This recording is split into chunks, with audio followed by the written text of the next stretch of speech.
saw that last year you were like awarded a pretty big award, at Aquarium, Marine Aquarius Award of North America, the Society of North America. Yeah, it was the MACNA, the Marine Aquarium Council of North America, and I was awarded the Aquarist of the Year, which was a big surprise. I wasn't ready for that one. I still to this day don't know who nominated me, and it meant a lot to me, you know, because I've been in the hobby a long time, and I was sort of breeding things as firsts when my peers were in the US and other places, but I was, you know, 15, 16 at the time. I was and I didn't have internet, obviously, so I had no way to engage or to meet people or to know that this was being done elsewhere. I was sort of very much on my own doing it as a kid, and I mean, I knew all the sort of celebrity people, like authors that had put out all the coral books, and all the original breeders that were doing clownfish in Florida in the 80s and things, which, you know, or even in the, I think in the late 70s. But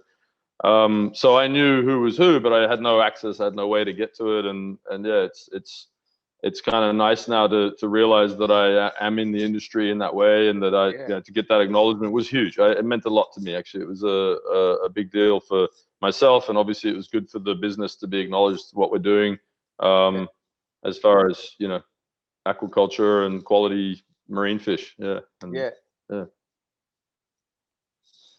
was congratulations, I should say as well. Thank you. Thank you. I appreciate really it. Great. It's good to see when you know, hard work and innovation gets rewarded, you know. Yeah, and it's such a good group of people, because like they're just so passionate about the animals, you know, that I find that really inspiring. And I guess something I was going to mention earlier, which is always relevant, is like, you know, when I got into it, I was, you know, already had my aquariums, and I was doing freshwater fish till I was 14, 15. I decided to learn about marines, and I set up my marine tanks, and eventually got a job at the local pet store. And I started seeing the mentality that people had towards fish. And I guess I am an animal lover, and I do love, you know, I connect with my animals, and I see a personality in them, and I learn that whether it's a dog or a fish, I love having my critters around me.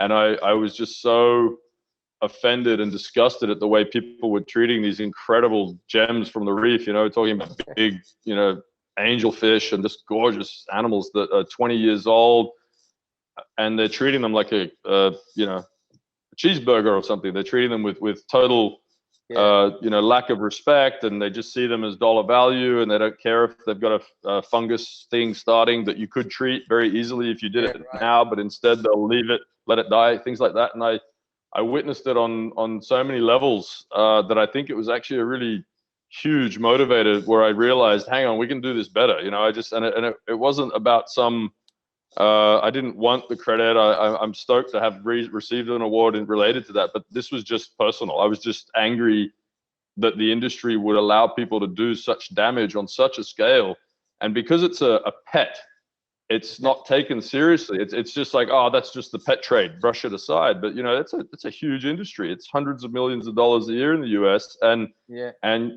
what, you know, let's do a calculation. Roughly, how many fish are coming from the ocean every year into the US, for example? It's millions, you know. And then there is a significant decline or a loss. You know, there's a mortality rate. There's fish die on the way. There's a lot of fish get collected in, you know, unsustainable techniques. Like it's a lot better these days, but it still happens for sure. And there is still people that treat the fish rough. They don't arrive. They're, you know, very low survival arriving, and poor handling, and then it works. It goes all the way down the chain, from the collector who maybe doesn't care about his animals. He just wants the money, all the way through to the pet shop that's just moving bulk. That used to be very, very rampant. Basically, is the way I saw it. It was totally just irresponsible. Is the way I saw it. It was like we're lucky to have these option of having these animals in our lives with the technology with an aquarium. And you know, personally, I think that you need to be certified to be an aquarist. I think that, and it's actually a big part of why we have that product on our website. Not to, you know, plug it, but we have the Biota Aquarium, which I designed that with a friend, actually, Kevin Gaines. And the concept was, we want to hold your hand through the experience, where you don't kill $4,000 worth of fish until you have a successful aquarium. You start off with a all-in-one package, so you have everything you need. It's all listed in exact volume, so you know you get the chemistry right, you know you get the salt right, you know everything's set. We send you the live rock with no diseases. We send you our fish that are easy to keep and they're already feeding and established, and it works. And we've had an incredible. Like, it hasn't been an amazing product because it is technical. It's another mouth to feed, so people are reluctant to take on an aquarium straight away. Not just from an ad. It has to be something you've thought about for a while. But the point is, the successful aquariums are happening in that way. Nowadays, and so I guess what I'm doing is comparing when I got into the industry to the way it is now. And what I really enjoy is that the people that are still in the game are all about, or majority now are about quality collection, generally a fairer price to the collector, though that's still questionable in developing nations.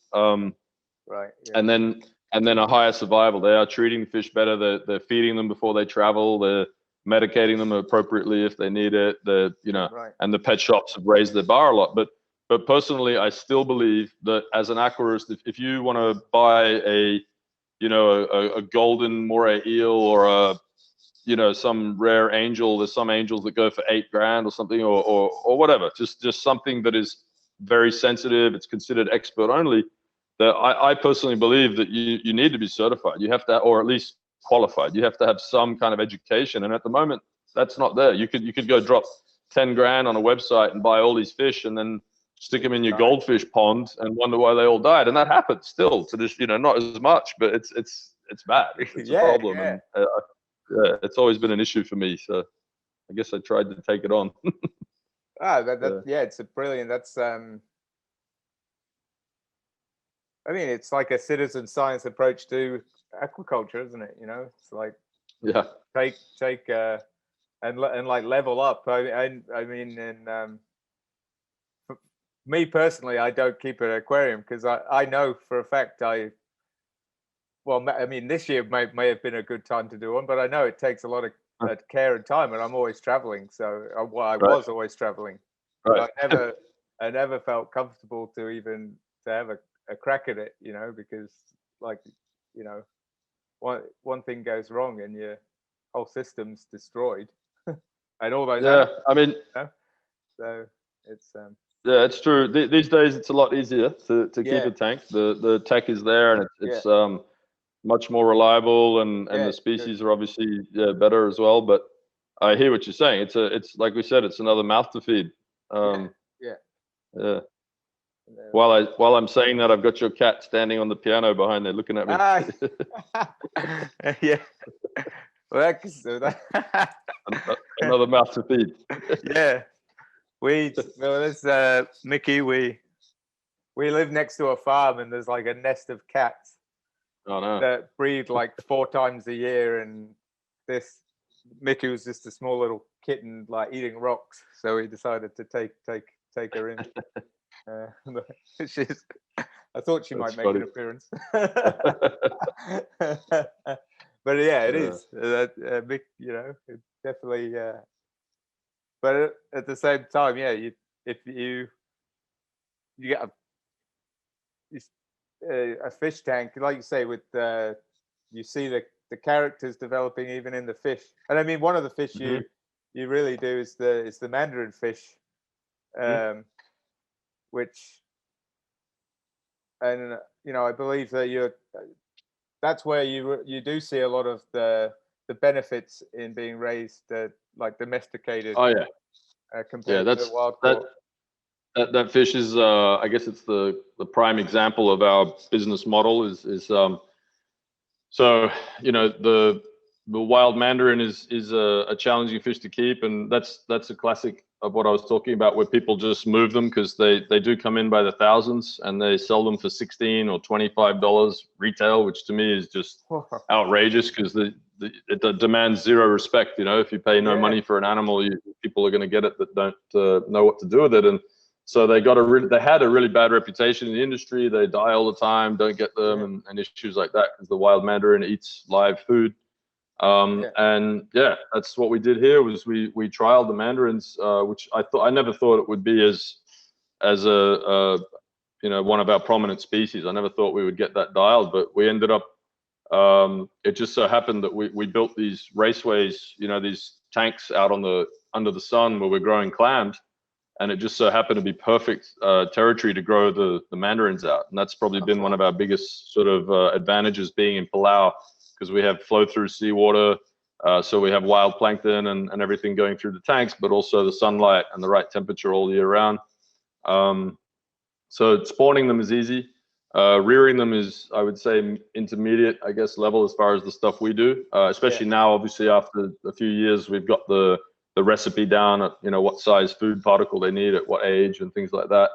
But obviously, one of the bigger advantages is just a large scale flow through water where we can grow them in bulk. So yeah, we're producing a lot of them right now, and they're always in demand. They're an amazing fish, and to your point, our mandarins, we essentially worked out a way to condition them into eating prepared feed.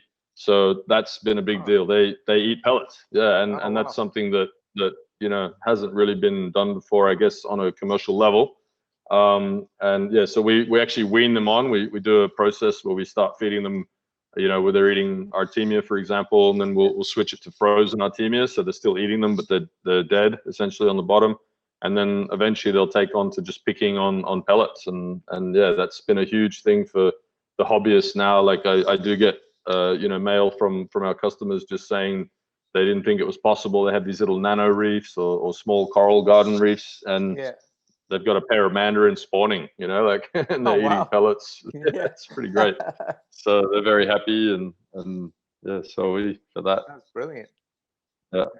My kind of only experience with Mandarin fish, I was in Sipadan, and I was staying in Malaysia, and I was staying on an island called Mabul, and they have a house reef that had like 2 Mandarin fish that were, they were obviously in the same spot, and they only came out at a certain time of the day, like right before sunset.